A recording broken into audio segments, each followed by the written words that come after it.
This fall, bring the beauty of the Rabbit Room into your own community with House Moot. It's a self-hosted gathering where your living room, church, or backyard becomes a place for shared stories, songs, and sacred conversations. With recorded sessions, recipes, activities, discussion questions, and a gathering guide, we'll set the table for you. All you have to do is bring the guests. Get everything you need to host your own House Moot at rabbitroom.com/housemoot. So it became for me a prayer of like, God, give me contentment in my season. And if all I'm here to do is to be a light in a place where maybe there's no light, great. If all this is for me to learn how to trust you, help me to be content with that, because I'm not right now. Like being honest about it too with God. And so like the same thing just continues to be my heart, is like it's in God's hands. And it's not to say that I'm always really good at it or I'm not always content, but I come back to that. Like that's the thing that makes me feel better. Welcome to the Habit Podcast, conversations with writers about writing. I'm Jonathan Rogers, your host. Besides being a stalwart of the Habit Membership for Writers, Meredith Davis is the founder of the Austin, Texas chapter of the Society of Children's Book Writers and Illustrators. And she's the author of the middle grade novel series, The Amazing Adventures of Noah Minor. The Minor Miracle was published in 2024, and The Minor Rescue was published earlier this year. In this episode, Meredith and I talk about her long road to publication, as well as her long-standing practice of hospitality to other writers. Meredith Davis, I'm so glad you're here on the Habit Podcast. Your new book just came out, I guess, last month. Yep. Minor Rescue. That's right. Which is the follow-up to The Minor Miracle. Yeah. Thank you for having me. Books. Yeah, I'm happy to. Thanks for having me. So the first book is The Minor Miracle, and the second book is The Minor Rescue. So minor they have in common because my main character, Noah, is Noah Minor, and they're superhero kind of fantasy books. And it's about a boy who's 12 years old named Noah Minor, and he finds out that he has a superpower.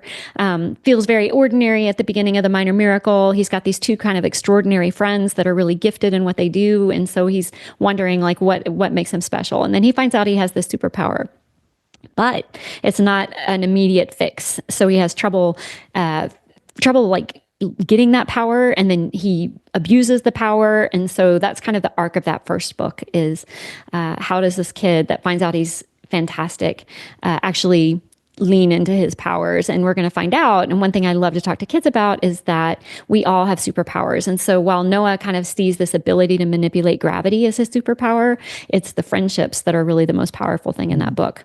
And so then we take that with A Minor Rescue, and we take those same friends, and they end up in New York City. So we've got a bad guy that's escaped, and Noah's been given this mission to go to New York City and help track down the bad guy, who just happens to be his Uncle Saul. So that's where the adventure goes. And so one thing I try and do with both of these books kind of consistently is I tie them to a particular superhero. So the first book, Noah's like obsessed with Spider-Man.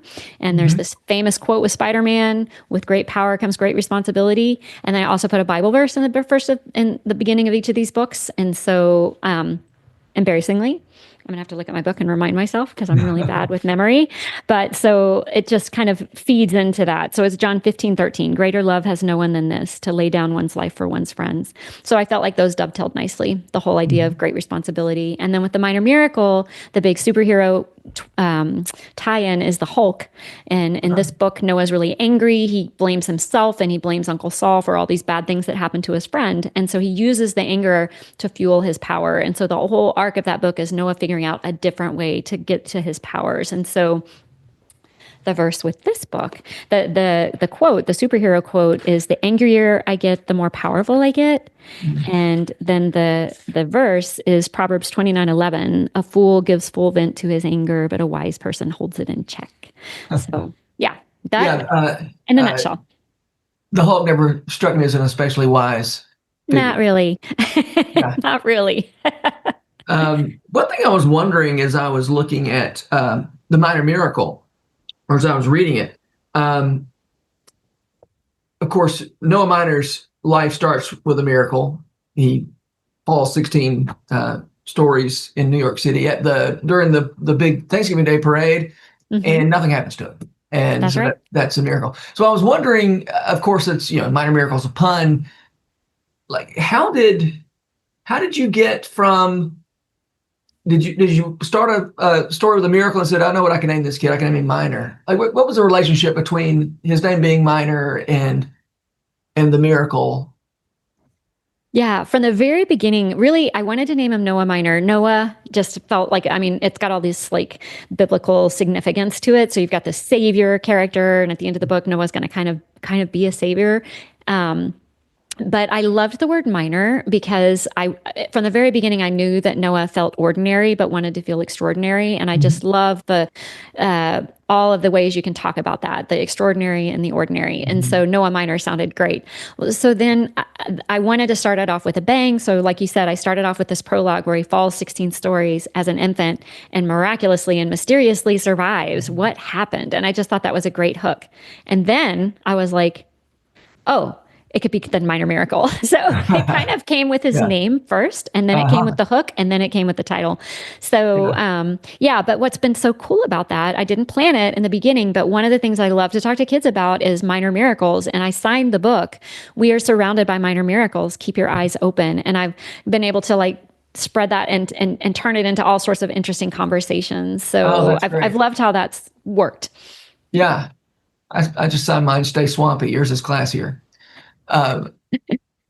Okay, so you wrote The Minor Miracle as a standalone, and then got a 2-book contract. That's right. And so you had to figure out how to do a sequel.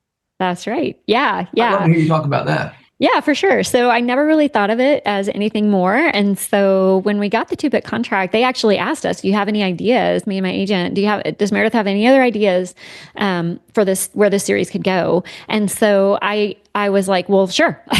And then I came up with some really quick. And so I just pitched those, and it ended up selling for a 2-book deal. But I had a paragraph when I started writing the second book.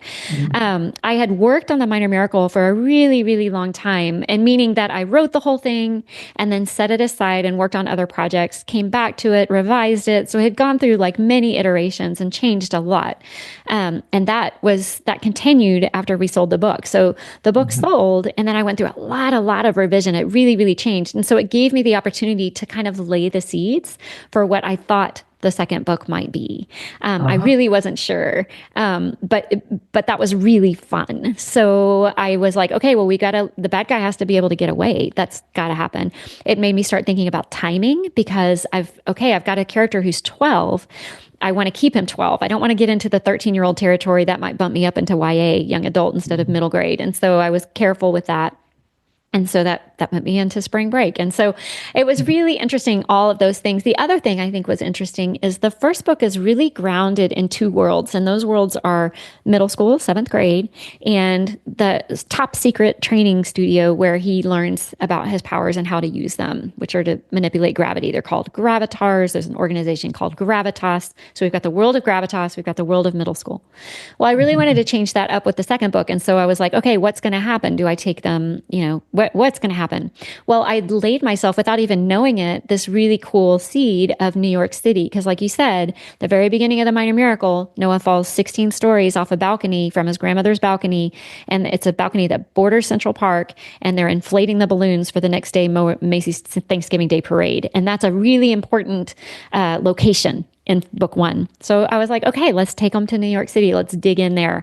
And it was such a blast because I love New York City. In fact, right before the book came out, I went back to New York City with my husband, and all these fun things that we did were these secret locations. I did a lot of research and found these like secret places in New York City that nobody knows about. And these could be the places where maybe the bad guy is hiding out. He's kidnapped some gravitars. And so he needs a place that's big enough for 26 gravitars. So there's like a secret floor that only certain people can get to on the Empire State Building. And there's a secret subway line underneath Grand Central Station that, it's just that it was really, really fun to find out all these secrets. And honestly, we all have these secrets in our towns. We live in our towns and we don't ever take the tour that the tourists take. And so it kind of inspired me. I'm like, okay, I want to find out all the secret places in Austin where I live too. So, yeah, no, I love that idea of the facts on the ground being a source of, imaginative spin-off.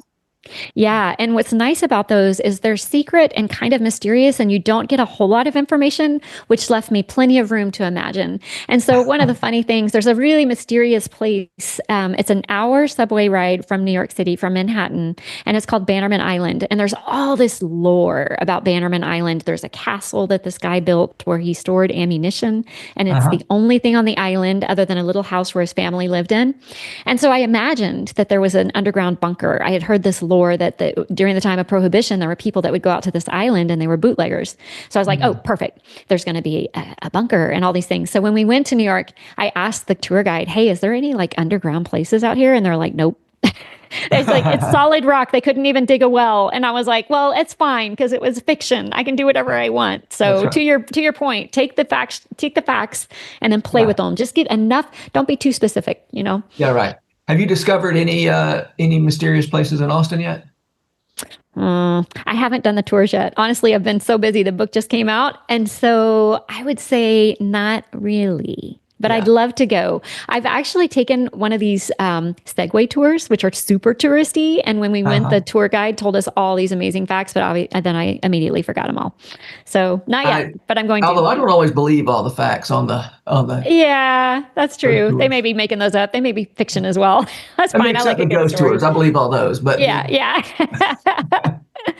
Yeah. um, you really stay connected with other writers. That's one thing I know about your life from looking at your Substack and also from the mere fact that you started the chapter of Society of Children's Books Writers and Illustrators in Austin, Texas. Yeah, I'm a little yeah. surprised there wasn't already one before you I know we started were one. combined with San Antonio, which was so crazy because when we had our first meeting for the Austin chapter of SCBWI, we were at an independent children's bookstore here in Austin that's not here anymore called Toad Hall, and it was packed. We had like 100 people show up for this meeting. And so they came out of the woodwork, and it turned out like Austin, Texas has turned out so many fantastic writers, just incredible writers. And so I think it's kind of like Nashville. It's a place where a lot of musicians, a lot of creatives congregate in Austin, and it's just a really great, fun city. And so maybe that's why. I don't know, but you're right. I love community, and I'm so energized by it. And so with the writing community, it started off pretty quickly with the SCBWI here in Austin, and over 100 people, lots of spreading out and meeting a lot of people. Then kind of narrowing down and funneling and having like critique groups with just a smaller group of people and really getting to know them well. So I had that really since like 95. But I started branching out and finding other groups as well. And so more recently, like I discovered The Habit. I love The Habit. There's a faith and arts group at our church where there's some just incredibly talented people in as part of that group. And so what that allowed me to do is draw my faith into my writing, which has really been meaningful for me. It's been incredible to just like walk that journey. It was always personally part of the writing for me. Like from the very beginning, I felt like I was really called to write children's books. I felt it. But I wasn't seeing a whole lot of fruit in other ways, other than the community. Like the community was the first fruit that I saw from my writing. It wasn't a published book, it was the community. And I delighted in it. And so as time went on and I kept kind of pursuing the contract and pursuing the published book, I was leaning into community, and I was watching all my friends get published. And I was like, what's wrong with me? And so that was a real journey and struggle for me, the whole comparison, contentment, kind of being like diligently called to something and not understanding why. And so that was just a big faith journey for me as well, even though I wasn't really writing in the faith space. And and my first book, Her Own 2 Feet, was not really in the faith space, or it was published by Scholastic, which was incredible. I loved working with them. And then these second 2 books have come out from a faith-based publisher that's part of Penguin Random House. So still part of a really big publisher, but being able to kind of lean in and put some little carrots and nuggets in there that I can use when I'm speaking to Christian schools, private schools, homeschoolers, things like that, where they are open to that and hearing it. And if not, it's still a book that I can talk to with other people too. Community has been huge also with allowing me to like spread out and write other sorts of things. So the habit in particular, we were talking earlier, that I love to write poetry, but I'm not really writing poetry for kids, even though I'm a children's book author. I love to write poetry, and it's based on mostly on scripture and just like how I process that. It's been an incredible way for me to like stay focused on a chapter of the Bible at a time and write a poem for that. And so there's this incredible group of poets with the habit that are, first of all, super talented. Like the first time I met with them online, I was like afraid to open my mouth. I was like, my jaw was on the floor with just their work. But then as I heard them like critique and talk about each other's work, I was like, oh, this is a safe, incredibly nurturing place. And so I'm growing like crazy. And so community is just fun for anybody out there that's like leaning into community because it's going to help them get published. I'm like, you're missing it. Like it is a place to grow in your craft, to get encouraged, to just have fun with other people that are wired like you are wired and are processing things in words, or maybe you've got artists, whatever it is. Yeah. It's been a huge blessing. That's the other option is networking, right? When people are in community get published, that's not community, that's not friendship, it's networking. Yes, right. Which is honestly, like, I've always kind of thought of networking as gross. Like, ooh, that feels fake. Like, those aren't your real friends. You're just using them to get something. But I beg to differ now. Like, Tell me about that. Yes, I feel like, so it kind of happened with this last book. I've really struggled with the whole marketing aspect of writing books and getting my word out there. I don't love talking about myself. I don't love putting tons of pictures of myself out there. So going way, way back, before I ever published a book, the only thing I was really publishing was my Christmas letter. Every year I would send out a Christmas letter, and my list had grown. And these people always would text me and say, Meredith, I love your Christmas letter. Like, they were sincere. Mm-hmm. They were like, I save your Christmas letter. I read it over and over. So I was really encouraged by those people. There's about 250 of them. So when the Minor Rescue came out, I was like, you know what? Those were my first cheerleaders, and they have my back. And every once in a while in a Christmas letter, I'll talk about my writing. And so they know how long I've wanted to write and that this has just been a huge deal for me. So I'm going to reach out to them. So I decided to do it through the mail. I honestly didn't have most of these people's email or phone numbers. Really? All I had was their physical address. And so because I have this top secret organization, I like totally leaned into it. I had the letter come from Gravitas. I had it in an envelope sealed with wax that was pressed with the seal of the earth, because the Gravitas symbol is the earth, because they protect and defend all that is true, good, and beautiful on the earth. And so it was a game. And I told them, I was like, hey, if you are interested, I had a QR code at the bottom. I said, go to this QR code if you are interested in being part of spreading the word of something that's true, good, and beautiful. And so I thought maybe 30 people, maybe 40 people would sign on, and over 100 people like came and said yes.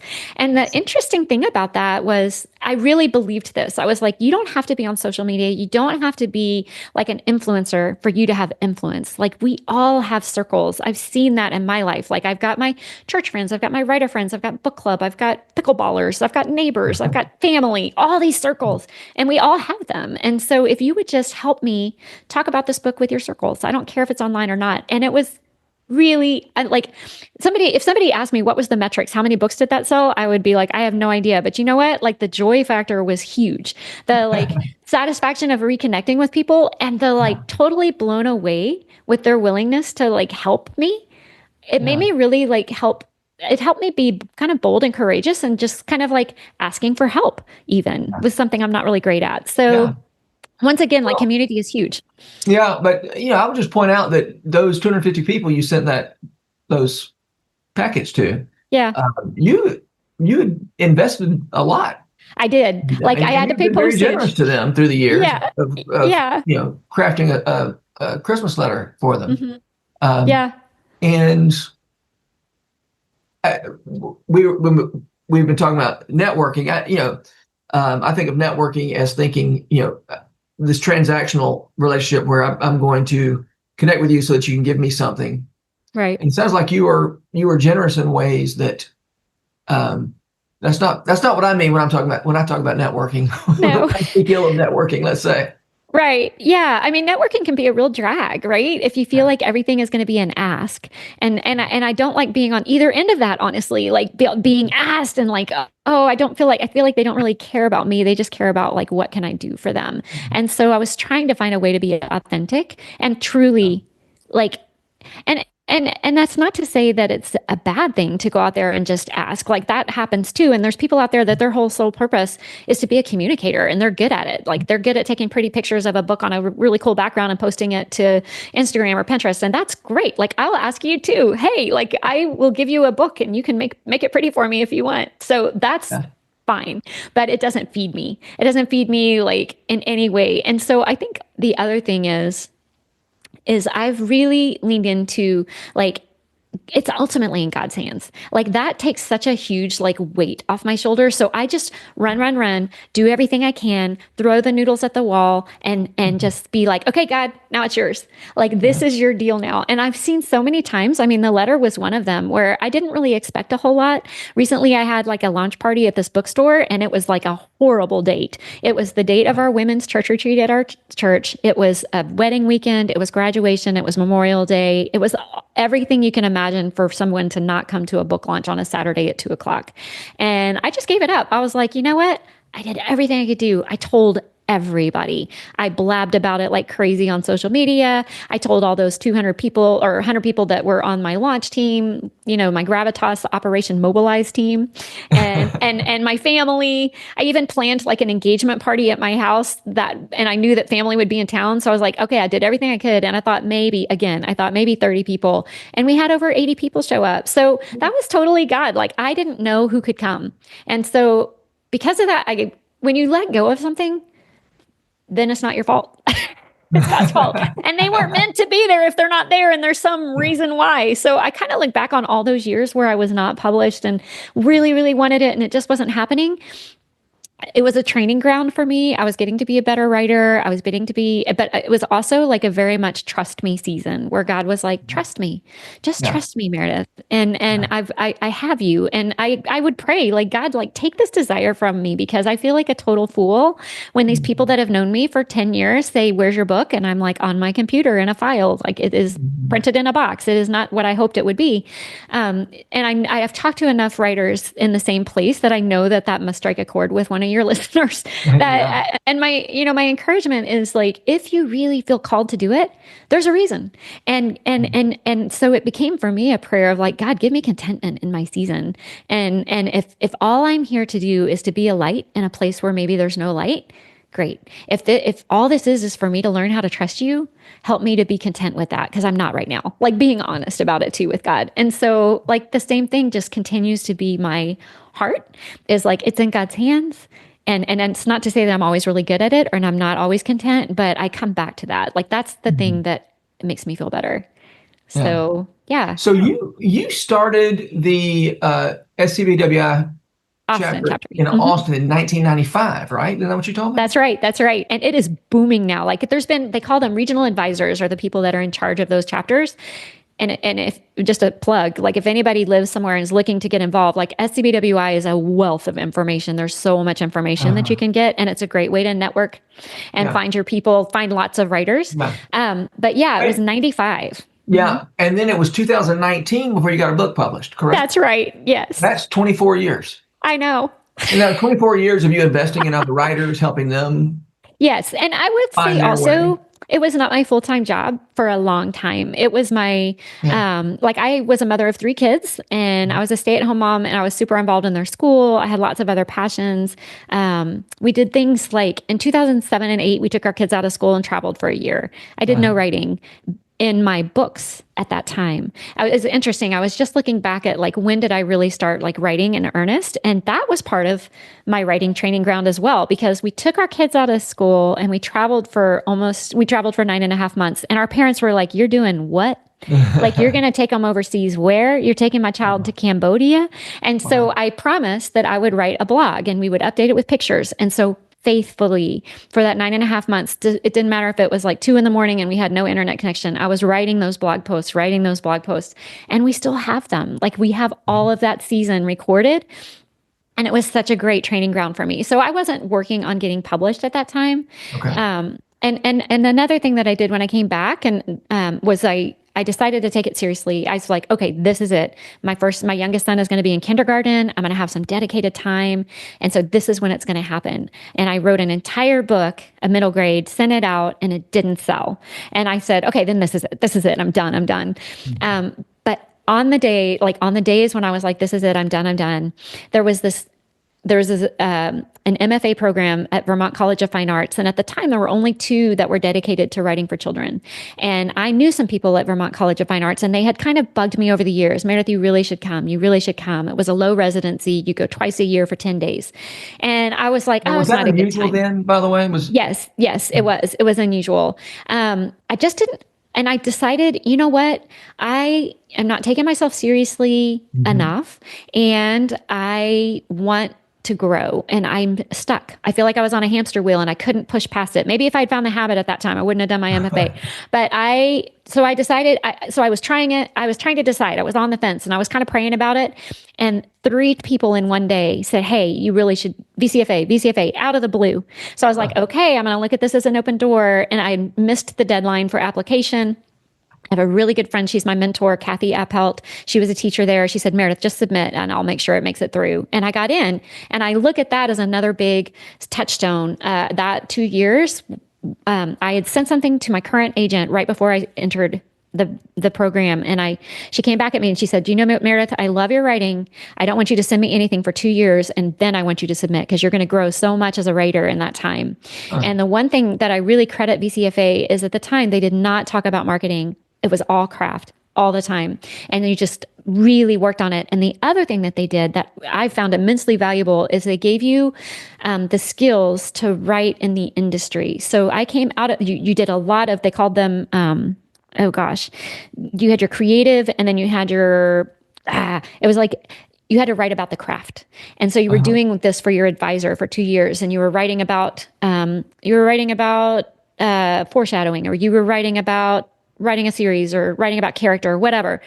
And what that did is it gave me confidence to now go out and speak to you right now, to speak on a podcast, to write an article, to post about it, and feel like even though I didn't have a book out yet, I could talk about the industry. Like I knew it. I knew children's books. I loved children's books. And so that has served me well. So anyways, that was my touchstone. And then I went back to that agent after those 2 years and she ended up signing me with The Minor Miracle. So that is it's just a really, I just look back and there's so many cool things that happened over those years. You finished, what year did you finish your MFA? I finished it in 2011. It was winter, so it was January 2011, and then signed with my agent in 2012. And also in 2000, I would just briefly tell you, 2012 and 13, we did another weird thing. So 2007 and 8, there's these big weird things in our family. 2007 and 8, we took our kids around the world. 2012 and 13, we hosted a girl from Rwanda in our home for almost a year while she had surgeries to fix her club feet. Totally random. And at the time we had also decided to adopt. So we were in the middle of another big journey. And so things were happening in our family. And I would just say this to you people that are listening, that are busy, that have young kids, that are like working full-time jobs, like they have other things going on. Like it's okay if it takes a long time, and don't quit your family. Don't quit your full-time job to go write your book, because it will come in time. And when it does, it'll be so sweet. Because Catherine Patterson has this amazing quote. She said, I could have published sooner, but I wouldn't have had anything to write about. Because she really, I feel like in some ways shows that same journey of really digging in with her kids when they were young. And so, and some people I know have young kids and also publish. And I think they are superheroes. I don't know how they do it. But if you're wired that way, great. I was not. I just had this kind of like one track brain, and I had a really hard time, especially with middle grade, hanging on to all the threads of a story and then only getting small snatches of time, 15, 20 minutes at a time. And so, and I'm not super organized. Anyways, it was not my time, and I trust that. So when it happened, it happened, and it was good. Yeah, no, I love that insight from Catherine Patterson, that it's your life is where you get something to write about. That's exactly right. I wish I had her exact words because it was pretty brilliant. But that was the gist of it. Yeah. Faith, you mentioned briefly a faith and arts organization at your church. Yeah. Yes. Tell me about that. I mean, oh my gosh, how has that shaped your So incredibly, it's been so amazing. So there's a woman named Katie Fox that has headed it up, and she has like tirelessly worked for the last 10 years to build up this program. And one of the really cool things about it is it's interdisciplinary, and it's also not just with our church. So I go to a church called Christ Church, but we have people from lots of different churches that have heard about it and come in, and the other thing they do is excellent work, which I see on the Habit as well. So like everybody is masterful, whether or not they're actually even pursuing publication. If they're a writer, we have songwriters, we have potters, we have visual artists that do oil or all different kinds of mediums. We have poets, we have writers, all sorts of things. And so once a year we get together at a retreat, and we have a night where we just share, and it's not critique. It's nothing like that. It's just like a show almost. And it is incredible to see what everybody's been working on. And the artists get to kind of display their work throughout the weekend. So you get a chance to look at their stuff. So there's that support. But then like throughout the year, we have, little groups. So like I head up our writers group, which has been personally fulfilling. And the first time they asked me, I was like, no, I'm too busy. I can't commit, blah, blah, blah. And it was such a miss. And so later, a couple of years later, they asked again. And I was like, actually, I would love to do that, because I had gotten to know the writers, and it's super low stress. One of the things, if you're a leader, it's so great if you've got a group that's fairly mature. And so if you can't be there, someone else will pick up the reins. Now you've got buy-in from everybody that's there. And the way that we structure our writing time has been really fun. So we get together, we talk about our update. We meet every other week. And so we're like, what's happened in the last 2 weeks? What are you working on? Like, what do you want to be working on? And some people, like, they're teachers, they just got out of school, and they'll say, I'm not working on anything right now. Like, I'm working on just like decompressing. And we're like, great. What are you reading? Like we all have our fingers sticky with something in writing. And then we take our last, usually about half hour, 45 minutes, and I'll give a writing prompt. We'll sit and write for 15 minutes at the top story of Central Market. And everybody's looking at us like, what are they doing? Everybody's quiet with their heads down writing. And then we just go around the table and share. And so what's been beautiful about that is it's kind of an equalizer. We're not sharing our work in progress with each other in that time. We're just writing and sharing what came out at the moment. And so those who feel like they're the ones that answered nothing, like I'm just decompressing, it is such a gift for them to have like this compressed time where they're going to write. And there's like no critique. It's just like, oh, I wrote this funny thing, or, oh, this one didn't turn out well. And it's like, it's fine. Something makes us laugh, something we delight in. We might say a quick like, oh, I loved this little part, or that word was amazing. Okay, next. And so it's very low stress, but then it also has connected us. We talked earlier about community. Like now we've got this group me that we're on. And if anybody needs a read, can you read the first 3 chapters, or, whatever it is, we've got those groups that we can reach out and say, who's available for a trade, that kind of a thing. So that's been great. And so Faith and Art's big, these retreats, and then small, we meet every other week, and there's other groups meeting. And then once a month we meet at Katie's house and we have breakfast. And so it's just a chance to sit down, we all eat together, and then 5 or 6 people will share their stuff. So she's an amazing leader, has found a way to tie everybody together. Well, I'm always, I love to hear what people are doing in their local, locally in real time with people in the same room. It's so often people are saying, I don't have anything like that. I can't find anything like that. And often have to make something like that. I mean, it's a gift. First of all, it's a huge blessing. And I met people like that when I went to Hutchmoot last year that were like, now tell me again, what is this? But there were a few people that were like, I want to start something like this. And I honestly, am I wrong in saying that the Fuller Institute has something where it's just like lay people can go, they can get trained in this kind of thing. And honestly, I think that Katie has talked to people that want to like reproduce that. Check out Katie Fox at Christ Church, but do it after the summer because she just went on sabbatical. But she would be so generous in telling you just kind of like what it looks like in ours. And I think the thing is that it depends on your DNA, of your church. And so it's been incredible to me to see how many artists there are in Austin. And that's also a gift. I think it's just, we live in a creative community. But like with the Habit, I meet online with Zoom with people through the poetry stuff, and then also with the writing groups that you have. And that's been really fruitful as well. So that actually brings up a question. I think of the Habit, when I originally conceived of the Habit membership, I was kind of shooting for people who need something online because they didn't have anything in real life. Mm-hmm. And you're somebody who has a lot going on in creative community in real life. Yeah. Why are you involved in the habit? Because it's my most favorite part.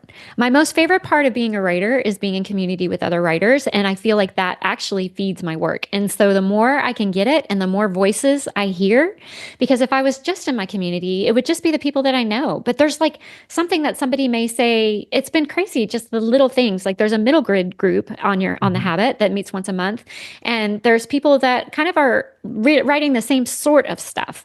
And so I've gotten to hear what they're working on, and I'll be like, oh, or somebody will be like, I just read the best craft book. You should read this thing. Like, you never know where you're going to. So the same as I think of my marketing as throwing noodles at the wall and seeing what's going to stick. I throw my intentions at the wall of like community, and I'm like, what sticks? Where are the people? Where are my people? They could be anywhere. And so like I'm missing out if I just have it in Austin. And so it broadens my horizons. It broadens my perspective. Like it's such a cool thing that we can even do that, that we can meet somebody in overseas, even like the poetry. There's people that are calling in from other countries.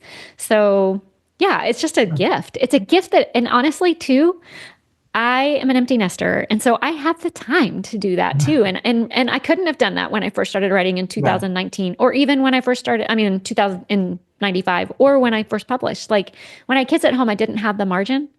And so now I do. And I can spend my time in a lot of different ways. So like I've said no to my girlfriends that are like, play Mahjong with me. I'm like, no, I can't. I've got this Zoom call or whatever, like you choose where you spend your time. And so that's the place where I've just chosen. And it's been fruitful. There's some women, they have a podcast called Writing Off Socials, and they I just was listening to them recently, and they said, we give everything a year. And that's kind of what I did with the habit. I was like, you know what? I'm just going to sign up for a year and I'm going to see what happens. Like, do I find connection there? And I did. So I'll hang on to it. Well, great. Well, I'm really grateful for all that you bring to the habit. And so last question. Yeah. Who are the writers who make you want to write? Oh, gosh. I love Kate DiCamillo, like every single one of her books. She inspires me. I love, Ellen Montgomery, like Anne of Green Gables. And I know that it's dated, and I just recently reread them. I actually got to go to a writer's retreat on PEI Island, and it was dreamy with Gary Schmidt, actually, who's another person that I would love to write with. And so I think that also has some sentimentality because I loved it as a kid. So Kate DiCamillo more recently, I love the Clementine books, and her name is escaping me. Penny Griffin, maybe. No.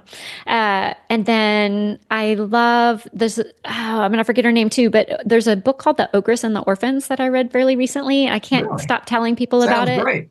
Yeah, it's amazing. It's such a good book. And that writer, I wish I could remember. I should have been prepared for that question. But The Ogress and the Orphans, you can backpedal and find out who wrote it and look for all her other books because they're amazing.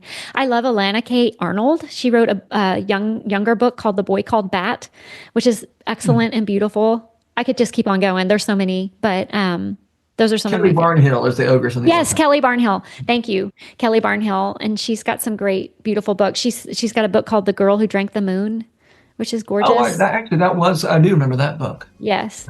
So, great. yeah. All right. Well, Meredith Davis, thanks so much. It's been so fun. Thank you. Thank you so much. That was a great conversation. I was really looking forward to it. And I appreciate you just letting me talk to the people that are listening on the other end. Great. The Habit Podcast is brought to you by The Rabbit Room, where art nourishes community and community nourishes art. You can support their work, including this podcast, by becoming a member.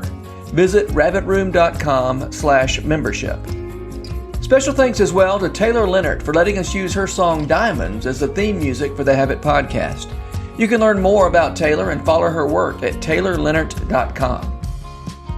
The Habit Membership is a library of resources for writers by me, Jonathan Rogers. More importantly, The Habit is a hub of community where like-minded writers gather to discuss their work and give each other a little more courage. Find out more at thehabit.co.